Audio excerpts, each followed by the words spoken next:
Okay, so let's look at something, shall we? I'm offering gas cards to my staff, the first one that finds this, because I know I read about it before Ukraine. One of the things that the Fed was looking to do to control inflation was create demand destruction. And I know I read it a couple of months ago, 3 months ago, because I didn't really understand what demand destruction was. Demand destruction is something that happened to us in the 1970s. If you were alive, you'll remember this. If you weren't, just go with me for a second. We had OPEC cut off our oil, and we had an oil crisis. And price of gas went through the roof. And we had shortages. People had to have a certain license plate. If you had an odd number license plate, you could buy it on Monday, Wednesday, and Friday. If you had an even, you would get it Tuesday, Thursday, and Saturday. And that was just to keep the gas lines from forming because they were so long. It was crazy. And what happened?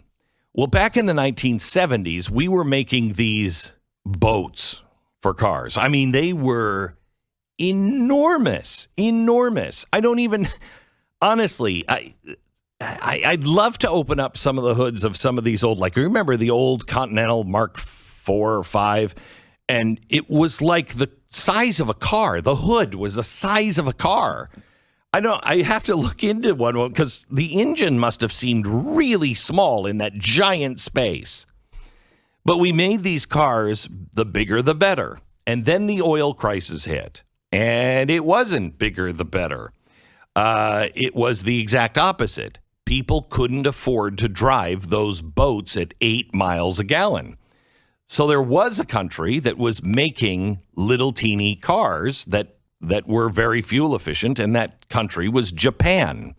This is what put Japan on the map after World War II. Japan was still known kind of as this country that made crappy things, and it all really stemmed from their grenades that they used in World War II.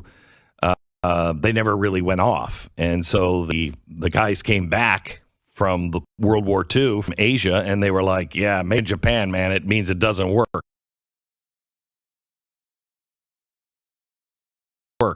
because their grenades usually didn't go off."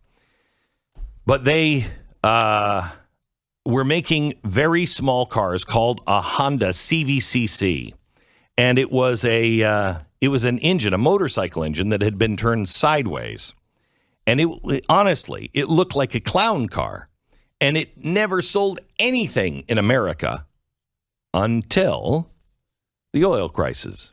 Then it took off, and Honda became Honda. Okay, that's demand destruction. You have something that is so high priced that people are like, I can't buy it anymore. And then they'll find ways, if they have to have it, like transportation, they'll find ways to use less of it. For instance, in the 70s, we got rid of all the big boats, and that fleet changed on a dime. People were not driving those huge cars in the 1980s. They were gone because people couldn't afford to drive them. So that's demand destruction, and it allows something else to take off, like Honda. Okay. We're in demand destruction right now with oil, and it's gonna cause us to use. Okay, good. I guess we found one of my producers just found an article on it. I think this is being orchestrated. I think this is another thing that just didn't feel right. I think our demand destruction of oil was orchestrated. It's going to keep us off of gasoline and looking for new sources of energy because we just can't afford it. Okay, but it also slows down the economy. And what was the Fed saying before all of this? The economy is overheating. Did you feel like our economy was overheating? Because I didn't feel like our economy was overheating. I didn't feel like we were in the Trump days when things were really good. Did you? I mean, it depends on what they mean. I mean, there was that that thing where a lot of businesses were looking for employees and no one was showing up to work. Correct. Right? Correct. That level of it, but it wasn't like we were in a great economic time. Correct. Didn't No, feel like not that at all. We were coming back. Yeah, we were coming back from a right. real big downturn. Okay, so here's what's happening, and I want to explain. I want you to understand why I say it's really bad to get off Russian oil without opening up our own oil fields. Okay, it is the best thing we can do. I like that morally we're trying to help Ukraine, and we do it by cutting off their blood supply over in Russia, but we're also cutting it off here and the rest of the world. When you think of a barrel of oil, I want you to think that every time, if you have, let's say you have 20-gallon tank, every time you fill up, you're using 1 barrel of oil. 1 barrel of oil will only produce, it's like 19 and a half gallons of gasoline. Okay? That's pretty remarkable that it is that low. That leaves over half of the oil not able to be turned into gasoline. So it's turned into other things. So I want you to understand, if the price of gasoline is going up because of the oil shock, there are a few other things that are made from that other about 55%. Let me just give you a couple of them. Solvents, diesel fuel, motor oil, bearing grease, ink, floor wax, ballpoint pens, football cleats, insecticides, boats, sweaters, upholstery, bicycle tires, sports car bodies, nail polish, fishing lures, perfumes, golf bags, tires, dresses, cassettes, dishwasher parts, toolboxes, shoe polish, transparent tape, petroleum jelly, caulking, motorcycle helmets, CD players, faucet watchers, antiseptics, clotheslines, curtains, food preservatives, baseballs, basketballs, soap, vitamin capsules, antihistamines, purses, shoes, dashboards, cortisone, deodorant, shoelace aglets, putty, dyes, pantyhose, refrigerants, linings, rubbing alcohol, life jackets, percolators, skis, TV cabinets, shag rugs, electrician's tape, paint, epoxy, car battery cases, tool racks, mops, slacks, insect repellent, oil filters, hair coloring, fertilizers, yarn, and umbrellas.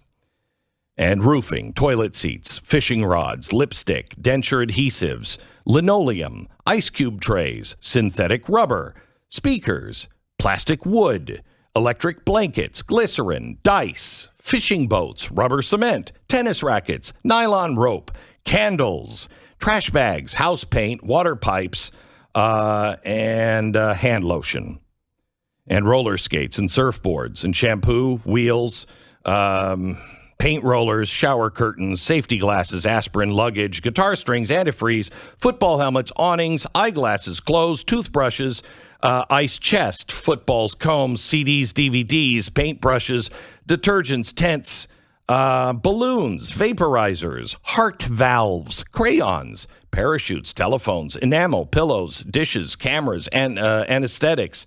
Let's see, artificial turf, artificial limbs, bandages, hair curlers, folding doors, model cars, dentures, cold cream, movie film, soft contact lenses, drinking cups, ammonia, shaving cream, car enamel, fan belts, refrigerators, golf balls, and, of course, toothpaste. I'm sorry, gasoline. Okay. But other than that. Yeah. But other than that, okay. So now, here's what's happening. When you take that under half a barrel of oil, that is made into gasoline. Each barrel of oil is about 20 gallons of gas. That's remarkably low. I always thought it was much more than that. The rest of it goes into these refineries, and they are doing something. These refineries become crackers. Not crackers, but crackers. What does a cracker do?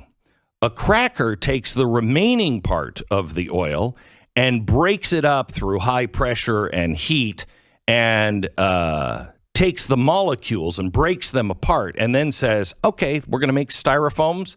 We're going to make motor oil. We're going to take these molecules and we're going to make, car bodies, whatever, car interiors, glasses, any of these other things. That's what a cracker does. That is always running at 100% because there's never enough styrofoam and plastic to cover all the meat. So we always run these things 100% capacity. They are now being backed off to 80% capacity because the crackers run by crackers, I would assume. Oh my gosh, why would you assume that? Well, because they're evil. That's why. Anyway, the crackers running the crackers say we can't make enough money because there's going to be a price destruction. There's going to be demand destruction. People aren't going to want that little plaything for their baby made out of plastic because it's going to cost way too much money. So if you thought that there was a problem with supply and demand, you ain't seen nothing yet.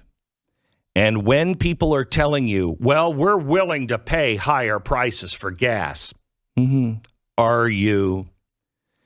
Because I've never met that person before. Never. Well, Stephen Colbert, he doesn't care. He doesn't care.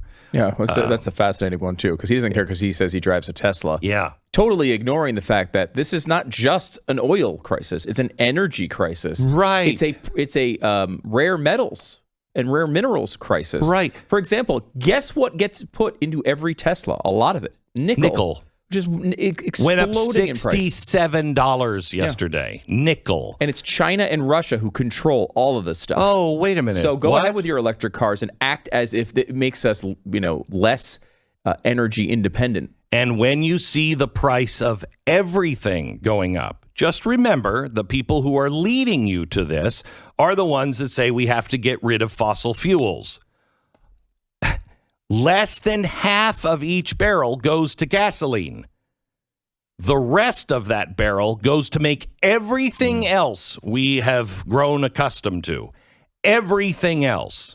So when you think that your friends tell you, well, the price, it's worth it. Really, you cannot disconnect the price of oil and the price of gasoline to the price of food or plastic or anything else that you are used to buying. Demand destruction is coming, and it is coming fast.